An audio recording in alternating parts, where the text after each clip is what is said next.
Salut à tous!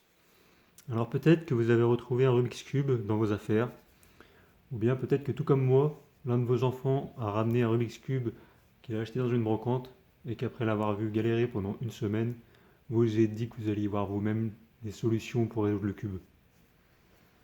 Quoi qu'il en soit, je vais vous partager à travers ces vidéos les 5 algorithmes via 5 histoires à apprendre par cœur pour résoudre facilement le cube. Alors on va décomposer ça de la façon suivante. Il y aura tout d'abord la couronne supérieure, puis la couronne du milieu et la dernière couronne inférieure. Donc évidemment, il y a des notices pour résoudre le Rubik's Cube. Seulement honnêtement, c'est vraiment pas de la tarte. Et puis apprendre les flèches dans un sens, dans l'autre sens, honnêtement, c'est vraiment pas très stimulant. Alors, ce qu'il existe, c'est des petites histoires qui ont été partagées euh, entre les amateurs de Rubik's Cube pour apprendre par cœur ces 5 algorithmes. Ce que j'ai fait, c'est que j'ai réalisé un petit travail de compiler tout ça dans un livret que vous voyez ici, qui s'intitule 5 histoires pour résoudre ton cube. Maintenant, on ne perd pas plus de temps, je vous partage tout ça ici en direct. Alors tout d'abord les prérequis, il faut savoir qu'il y a 3 types de cubes différents qui composent le Rubik's Cube. On a d'abord les cubes de centre qui définissent la couleur de la face. On a ensuite les cubes d'arête, 1, 2, 3, 4 pour cette face, qui sont composés de 2 surfaces, donc 2 couleurs. Et enfin, troisièmement, nous avons les cubes de coin, 1, 2, 3, 4 ici, qui sont composés de 3 faces, et donc 3 couleurs. Vous pouvez manipuler le Rubik's Cube et comprendre le déplacement de chacun de ces cubes. Sans plus attendre, on attaque avec la mise en place. On va choisir pour l'exemple la couleur jaune, et on va réaliser une croix sur cette face en associant les cubes d'arête avec les bonnes couleurs des faces adjacentes. C'est parti. Ici, on a besoin du cube d'arête jaune et bleu. On va le chercher sur le cube. Ici, on a le jaune et bleu. On l'associe avec la face jaune ici. On le fait remonter sur la face jaune et bleu. On continue. Ici, on a jaune et orange. Le cube d'arête jaune et orange est ici. On le fait descendre. On le fait pivoter comme ceci. Et on a bien associé jaune, orange. Ensuite, on a besoin ici du cube d'arête jaune et vert. Le jaune et vert, il est ici, il est déjà prêt, il n'y a qu'à le faire remonter, jaune et vert. Et enfin, le cube d'arête jaune et rouge. Où est-ce qu'il est? Il est ici. On le fait pivoter, on le fait descendre et remonter sur la couronne supérieure. On a bien ici notre croix jaune avec les cubes d'arête associés aux faces adjacentes, rouge ici, vert ici, orange et bleu. Cela étant, on va positionner les 4 coins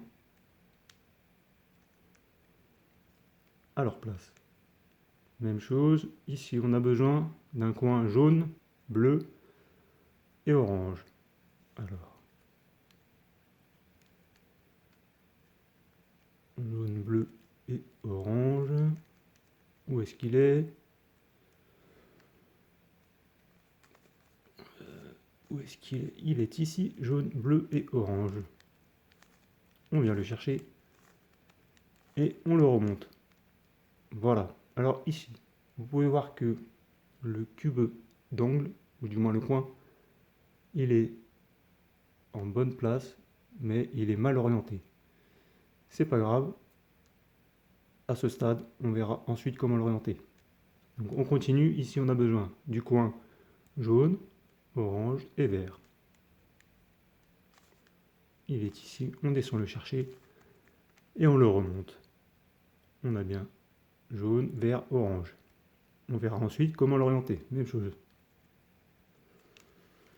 On continue donc. Ici, on a besoin du coin jaune, rouge et bleu. On le cherche. Rouge, jaune et bleu. Il est ici, par la bonne place. On le descend sur la couronne inférieure, qu'on fait pivoter. On remonte pour reconstituer la croix jaune.